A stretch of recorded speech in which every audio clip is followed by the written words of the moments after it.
Students, today we start next new chapter, that is binomial theorem. Binomial का meaning क्या देखिए, by means to, यानी कि दो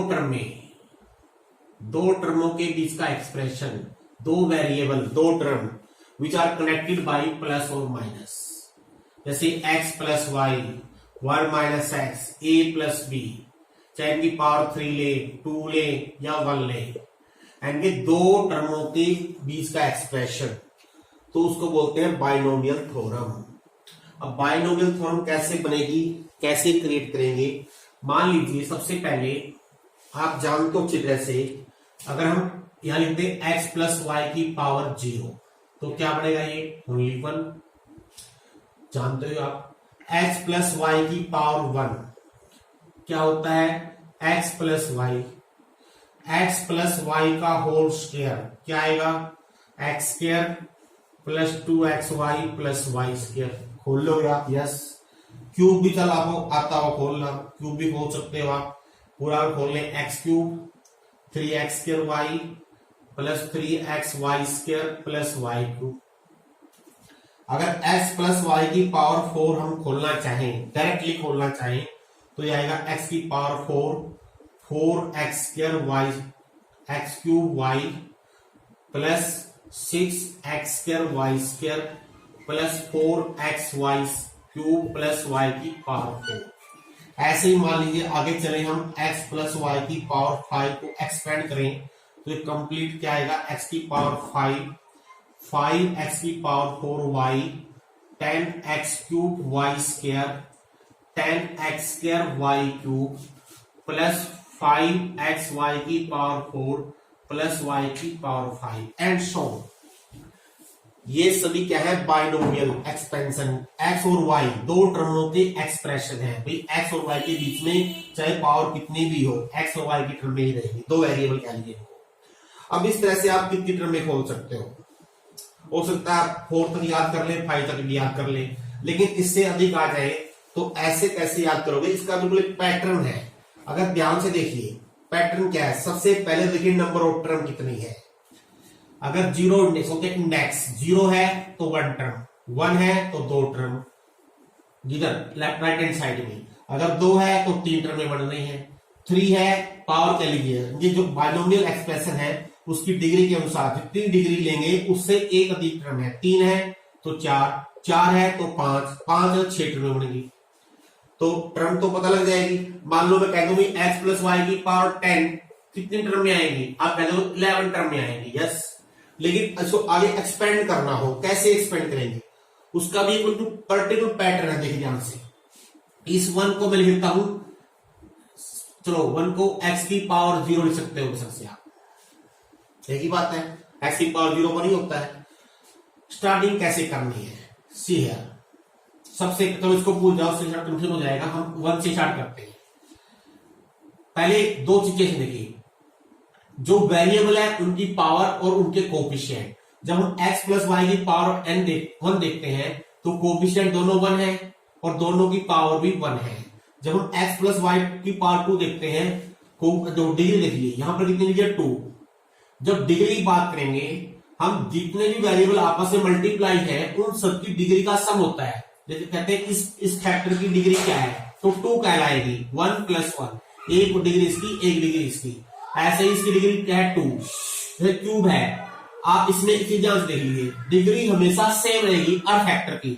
अगर दोनों ही वेरिएबल है तो 3 डिग्री, 2 प्लस 1, 1 प्लस 2 3, 4 है तो 4, 3 प्लस 1, ये आपको समझ में आएगा। दूसरा पैटर्न देखिए, डिग्री कैसे जा रही है?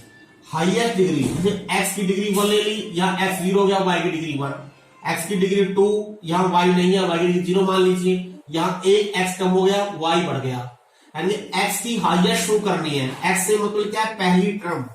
पहली टर्म की डिग्री आपने जो भी दे रखा है, जो भी इंडेक्स है वो लेनी है। फिर इसके बाद इसकी डिग्री 1 कम होती जाएगी और दूसरी वेरिएबल की बढ़ती जाएगी, और लास्ट में जितनी डिग्री इसकी है उतनी ही सेकंड वेरिएबल की लास्ट में बढ़ जाएगी। देखिए x की पावर क्या लेंगे? पहले 4 ले लिया, अब x की पावर 1 कम करते जाएंगे, कम हो गया उतनी ही y बढ़ गई, 2 कम होगी 2 बढ़ गई, 3 कम होगी 3 बढ़ गई, 4 कम होगी 4 बढ़ गई। डिग्री समझ आ गई। अब बात आती है कोफिशिएंट की। कोफिशिएंट का पैटर्न क्या है, बस आपको दो चीज समझनी है, डिग्री और कोफिशिएंट। बस अगर ये समझ में आ गया आपको तो आप किसी भी बाइनोमियल चाहे इंडेक्स कुछ भी हो, आप हर एक की एक्सपेंशन कर सकते हो बिल्कुल एक ही स्टेप में। कैसे करने देखिए, डिग्री समझ में आ गई आपको, क्लियर क्या है। डिग्री कैसे स्टार्ट करनी है, जितनी हाईएस्ट है पहली वेरिएबल की उतनी लेंगे, फिर उसकी कम तो यानी y की पावर बढ़ाते जाएंगे। जैसे पहले में x की पावर 1 y 0 है तो x की पावर 0 y 1 हो गया, x की पावर 2 y नहीं है, एक x कम हो गया एक y आ गया, एक x और कम हो गया एक y और आ गया तो x खत्म हो गया। x फ्री ले लिया यहां से, एक x कम हो गया y आ गया, एक x और कम हो गया एक y और बढ़ गया, एक x और खत्म हो गया y, जो x सारे खत्म हो गए तो y आ जाएगा। क्लियर। अब कोफिशिएंट देखिए, इंडेक्स 1 है तो कोफिशिएंट क्या है 1 1। जब इंडेक्स मीन डिग्री 2 है तो कोफिशिएंट क्या लिख रखी है 1 2 1। आपको दिखाई दे रहे होंगे सामने, ये बिल्कुल सिमेट्रिक ऑर्डर लिखना है। जब इंडेक्स 3 है तो कोफिशिएंट क्या लिखे हैं 1 3 3 1। जब कोफिशिएंट 4 है तो क्या लिखे हुए हैं, सॉरी इंडेक्स 4 है तो कोफिशिएंट है 1 4 6 4 1। और जब 5 है तो मैंने क्या लिखे हैं 1 5 10 10 5 1, यानी कि x की पावर 5 इंटू x की power 4 y 10 x two y square, यानी x की पावर कम करते जाओ और फिर इसके अनुसार आप लिखते जाओ। अब इसी पैटर्न को समझाएंगे। अगर x की पावर 6 हो, दो चीज समझनी है, डिग्री और कोफिशिएंट। तो टर्म में क्या बनेगी, हाईएस्ट लेंगे x की, अभी मैं कोफिशिएंट बाद में लिखूंगा, बताओ क्या पैटर्न है उसके अनुसार आप खुद लिखोगे। x की पावर 6 आएगा, फिर नेक्स्ट टर्म में आएगा x की पावर 5y, फिर x की पावर 4y स्क्वायर, फिर x क्यूब y क्यूब, और फिर x स्क्वायर y की पावर 4, फिर x y की पावर 5 और लास्ट y की पावर 6, आखिर में y की पावर 6। अब कैसे लिखने देंगे, पैटर्न क्या बना देखिए। सबसे पहले क्या करना है, इंडेक्स 1 था 1 1, जब 2 लिखा जो ऊपर 1 1 लिखा है उसके दाएं और बाएं 1 1 लिख दो, और बीच में क्या आएगा इन दोनों का सम। देखिए अब तीन पाएंगे, जो इससे ऊपर 1 1 है ये है, इससे इधर भी 1 इधर भी 1। अब क्या करना है नेक्स्ट, इन दोनों का सम 2 + 1, यानी कि वही कोफिशिएंट बनेंगे इसके। मतलब 4 डिग्री वाला कोफिशिएंट लिखना है, क्या बनेगी, पहले ऊपर वाला लिखना है 1 और 1 से लेफ्ट में भी 1 और इस 1 से राइट में भी 1। अब क्या करेंगे हम ऐसे जोड़ेंगे इन दोनों को, ये ऐड करने हैं। 1 + 3 4, 3 + 3 6, 3 + 1 4, ये 1 यहां आ गया और ये 1, क्योंकि ये 1 तो कुछ है नहीं, 0 हो गया मान लीजिए, इसलिए 1 लिखा गया है।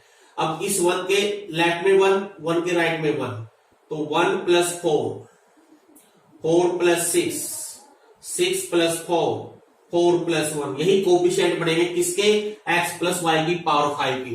देखिए अगर आपने 6 का बनाना है, अभी जो मैंने लिखा है 6 के कोफिशिएंट क्या बनेंगे, थोड़ी स्पेस कम है मैं यहां पर लिख देता हूं, इस 1 के लेफ्ट में 1 और पहले इस 1 के राइट में 1। अब देख क्या बनेंगे 5 + 1 6, 5 + 10 15, 10 + 10 20, 10 + 5 15, 5 + 1 6। यानी अब इनको क्रम से लिखिए, सारी टर्म याद है, कोई मिस नहीं होगी। पहले का नहीं हो गया, प्लस कितना है 6, आगे कितना है 15, आगे कितना है 20, आगे कितना है 15, उससे नेक्स्ट कितना है फिर 6 और फिर कितना है 1, लास्ट में जो y की पावर 6 है उसका 1 हो गया। बस इस तरह से आप किसी को भी एक्सपेंड कर सकते हो। इसको बोलते हैं पास्कल ट्रायंगल्स। ये जो मेथड है पास्कल ट्रायंगल बन रही है, पास्कल जो मैथमेटिशियन जिसने ये रूल बनाया था उसी के नाम से पास्कल ट्रायंगल कहलाता है। लेकिन इसमें क्या ड्रॉबैक है, इसमें ड्रॉबैक ये है, मान लीजिए मैंने x की + y की पावर 9 को एक्सपेंड करना है, तो या तो आपको x + y की पावर 8 याद हो, अगर आपको याद नहीं है तो जहां से याद है आपको वहां चलना पड़ेगा। मान लो मुझको याद है तो आपको 3 का लिखना पड़ेगा, फिर 4 का, फिर 5 का, फिर 6 का, फिर 7 का, फिर 8 का, और फिर हम यहाँ 9 पर पहुंचेंगे।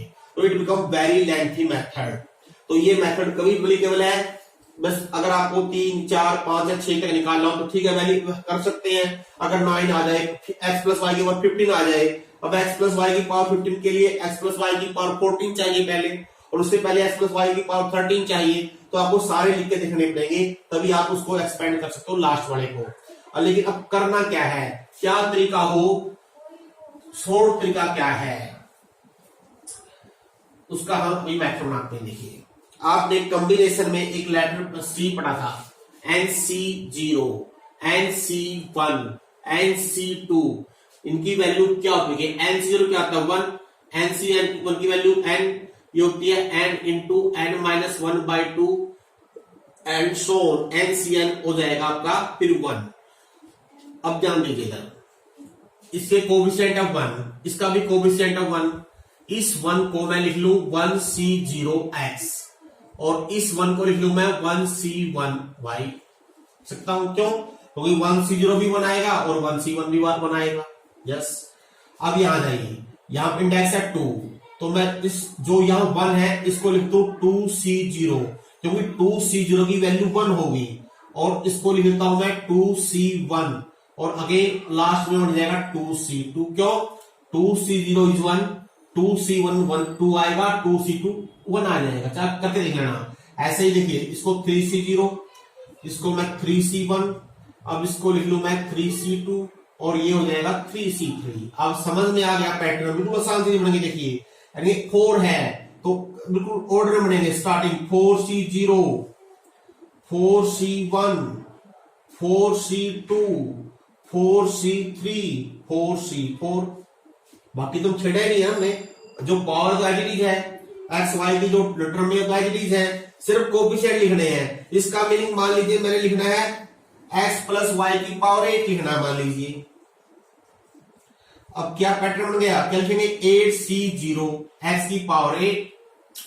अब यहां पर तो बस 0 की जाए 1 2 3 4 चलता जाएगा, लास्ट 8 तक आ जाएगा। 8C1 x की पावर कम करते रहेंगे, y की पावर इंक्रीज, 8C2 x की power 6 y square, 8C3 x की power 5 y cube, 8C4 x की पावर 4 y की पावर 4, 8C5 x की पावर 3 y की power 5, 8C6 x square y की power 6 plus 8C7 x y की power 7, 8C8 x y की power 8। बिल्कुल देखो, 9 टर्म में बनेगी, कोई मिस नहीं होगी, लगातार चलेंगी, और ये हमको खोलना आता ही है क्योंकि हम पहले ही सीख गए हैं। इसका मीनिंग क्या हुआ, अगर मैं इसको जनरलाइज कर दूं, अब आपको कोई बीच वाली वैल्यू की जरूरत नहीं है, हम डायरेक्ट कोई भी इंडेक्स लेकर डायरेक्ट लिख सकते हैं। जैसे मान लीजिए जनरलाइज करते हैं, अगर मैं x प्लस वाई की पावर n ले लू, n is a positive integer, तो क्या लिखेंगे NC0, स्टार्टिंग करेंगे, इसकी हाईएस्ट पावर ये लेंगे x की पावर n। अब ये कम करते जाएंगे, जितना x कम करेंगे उतना ही y बढ़ा लेंगे, NC1 x की power n minus 1y, NC2 x की power n minus 2y square, and so last में बनेगा NCn y की पावर n। टर्म में कितनी होगी n+1, ये हम पहले कर चुके हैं बस। और इसी को बोलते हैं binomial theorem, it is called binomial theorem बस। अब इसके कुछ पर्टिकुलर देखिए, अगर मैं x माइनस वाई ले लू, मान लीजिए, अब क्या आएगा, ऑब्वियसली जहां y है वहां माइनस कर दे, और y आपको पता ही है, जिसकी अगर माइनस वाई लेंगे, अगर माइनस वाई की पावर इवन है प्लस ही रहेगा, अगर ओड है तो माइनस बन जाएगा, यानी कि अल्टरनेट साइन बन जाएंगे, ये माइनस का हो जाएगा, ये प्लस का हो जाएगा, ये कुछ पर्टिकुलर जेट्स है। लास्ट की टर्म क्या करेगी, एन पे डिपेंड करेगी, क्योंकि हमने y को माइनस वाई किया है, इसका मीनिंग है हम माइनस वाई की पावर n लिख रहे हैं। अगर n ओड है तो लास्ट टर्म नेगेटिव आएगी, अगर n इवन है पॉजिटिव आएगी, तो हम क्या लिखें, माइनस वन की पावर n लिख देते हैं, अपने आप पता चल जाएगा, क्योंकि अगर n ओड हुआ नेगेटिव बन गया, अगर n इवन हुआ पॉजिटिव बन गया, बाकी एक्चुअली NCny की पावर n। और देखिए कुछ रिजल्ट छोड़ देखिए, अब अगर हम इन दोनों को जोड़ दें, मान लीजिए क्या आएगा, x प्लस वाई की power n plus x minus y की पावर n। चलो इसकी जरूरत नहीं, आगे बता देंगे। अब एक जरूर देखिए, 1 प्लस x की पावर n क्या बनेगा, क्या क्या आएगा, 5 है।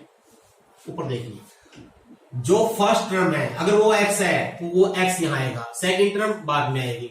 तो मैंने क्या किया है, अगर इसी में जो प्रोडक्ट है, अगर x की जगह हम 1 लिख दे और y की जगह x लिख दे, तो इस x की जगह लिख रहा हूं मैं 1 और इस y की जगह लिख रहा हूं मैं x, बस।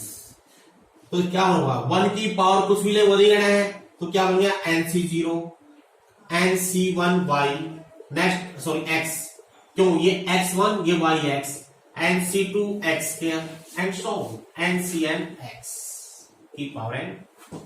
अब एक बहुत ही इंपॉर्टेंट रिजल्ट आ रहा है, ध्यान से, व्हाट इज 1 माइनस एक्स की पावर n, बस वही हो जाएगा, अल्टरनेट साइन में जाएंगे।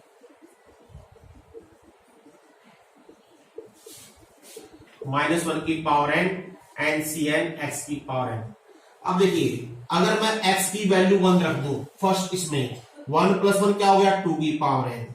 अब 1 की पावर कुछ भी ले हमेशा 1 ही होता है, तो इधर क्या हो गया nc0 nc1 nc2।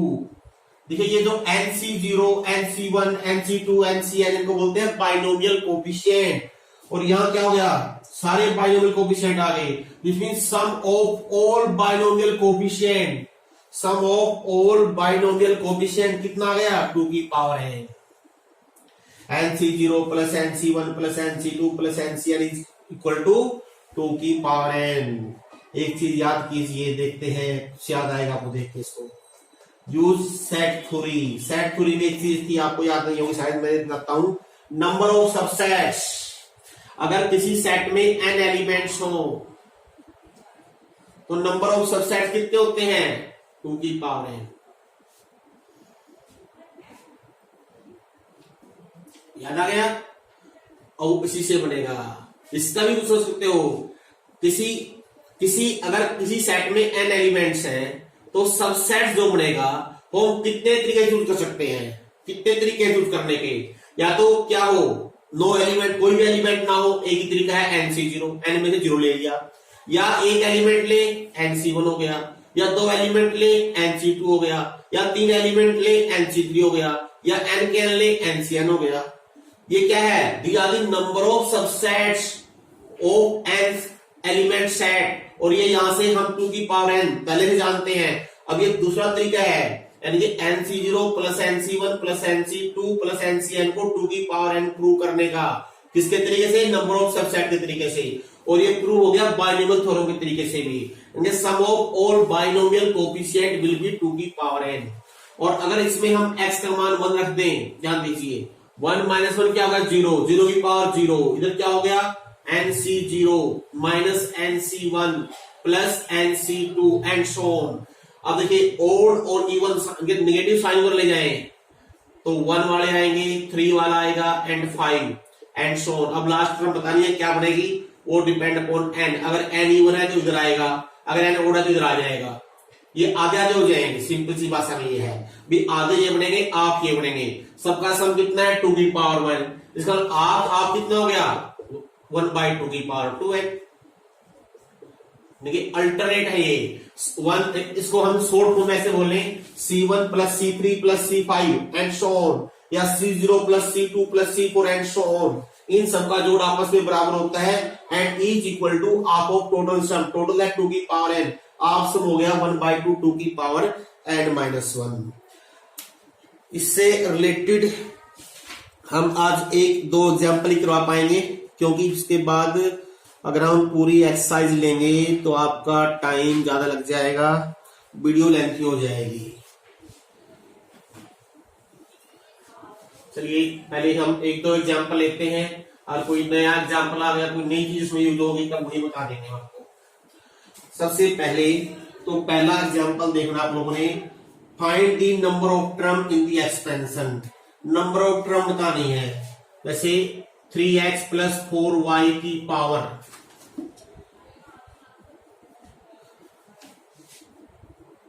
8, सिर्फ नंबर ऑफ टर्म बतानी है, नंबर ऑफ टर्म के लिए खोलने की जरूरत नहीं है, आपने देखना है इंडेक्स, इंडेक्स मीन डिग्री कितनी है, इसको लिखेंगे 24, इसका मीनिंग नंबर ऑफ टर्म होती है n+1, 24+1 25 आ गई, बस यही आपका आंसर होगा। और देखिए x plus under root 3y की power 8 minus x minus under root 3y की पावर 8, इसमें नंबर ऑफ टर्म कितनी होगी? अब इसमें क्योंकि मैंने छोड़ दिया बीच में ये दोनों वाला x प्लस वाई की पावर n, एक कॉलोमिया लिख देते हैं x माइनस वाई की पावर n। अगर इसको हम एक्सपेंड करेंगे तो क्या होगा? Second 4 6 even number of term cut जाएंगे, बाकी डबल हो जाएगी।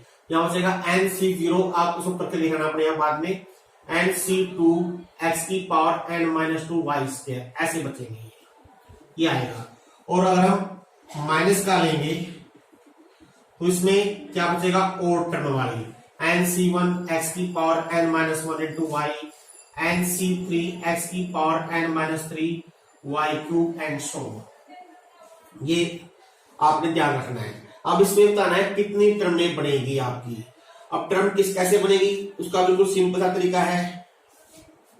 ये अब आपने देखा टर्म में कौन सी लास्ट टर्म देखी क्या आएगी? 8 क्या है? इवन। इसका मीनिंग लास्ट टर्म में क्या आएगा? y की पावर इवन आएगी, तो y के साइन क्या होगा? पॉजिटिव हो जाएगा, तो बाहर नेगेटिव है, तो कौन सी टर्में कटेंगी? चलो ऐसे समझना है तो आप लिख के दे सकते हो।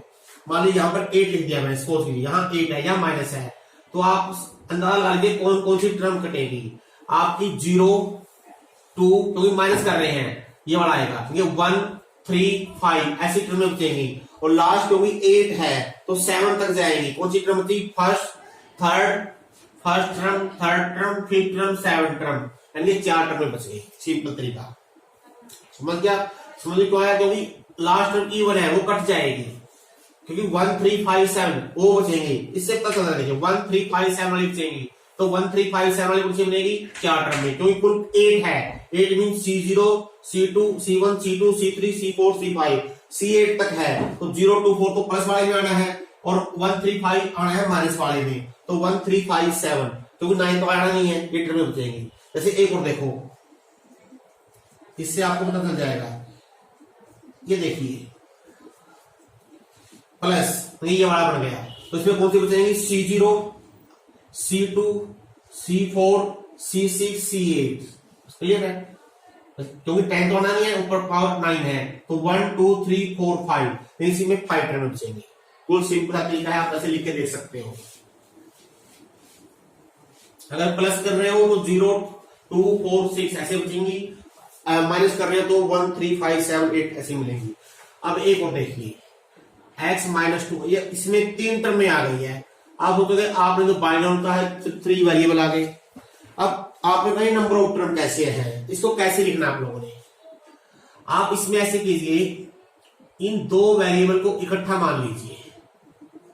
We can write like this, मान लो इसको मैं a लिख लू 1 मिनट के लिए, यानी a प्लस 3z हो गया ये। अगर मैं इसको एक्सपेंड करता हूं क्या बनेगा? देखो ध्यान से, nc0 a की पावर n, nc1 a की power n minus 1 3z plus nc2 a की पावर n माइनस 2 3z का whole square and so on. बस लास्ट में लिख लीजिए ncn 3z की पावर n। अब हम a की वैल्यू पुट करते हैं। nc0 a क्या है? x माइनस 3y की power n, nc1 x minus 3y की power n minus 1 3z, nc2 x minus 3y की पावर n माइनस 2 3z का होल स्क्वायर, ncn 3z की पावर n। अब काउंट करेंगे, देखिए अब ये 2 टर्मों का है तो कांस्टेंट टर्म बन गई। इसको अगर हम आगे एक्सपेंड करते हैं, करने की जरूरत नहीं है, समझिए इसको एक्सपेंड करने से टर्म में आएगी n+1। जब इसको एक्सपेंड करेंगे, अब क्योंकि 3z से मल्टीप्लाई कर रहे हैं, जो टर्म में आएगी वो से लगाएंगे, क्योंकि यहाँ तो x माइनस 3y का एक्सपेंशन है, यहाँ x माइनस 3y का एक्सपेंशन इंटू 3z भी है, तो इसका मीन ये टर्म में इससे अलग होगी। और इसमें टर्म में कितनी बनेगी? जितनी इंडेक्स है उससे एक अधिक, यहाँ टर्म में बनेगी n माइनस 1 प्लस 1। ऐसे देखिए इसमें टर्म में बनेगी, ये हो गया 9z स्क्वायर, इसको पहले एक्सपेंड करेंगे फिर इसको मल्टीप्लाई करेंगे, लेकिन टर्म में काउंट करनी है, टर्म में सिर्फ इससे पता चल जाएगी कितनी है n-2, तो इससे बनेगी n-1 एंड सो चलते रहिए। लास्ट में क्या है? लास्ट में एक ही टर्म है, तो कुल टर्म में कितनी हो गई? n+1 प्लस n माइनस 1 से लेकर 2 और लास्ट में 1, और ये क्या है AP, और AP की n+1 टर्मों का सम आपने 10th में क्लास में कर रखा है, जो होता है n/2, n means n+1/2 first term plus last term, that comes out to be n+1 into n+2/2। यानी कि अगर 3 वेरिएबल वाले टर्म को खोलते हैं तो कुल टर्म में इतनी आएगी n+1 इंटू n+2/2। तो हम आज इतने एग्जाम्पल करवाएंगे, कल कुछ और लेंगे क्योंकि काफी एग्जाम्पल्स हैं, सारे पॉसिबल नहीं है। Thank you.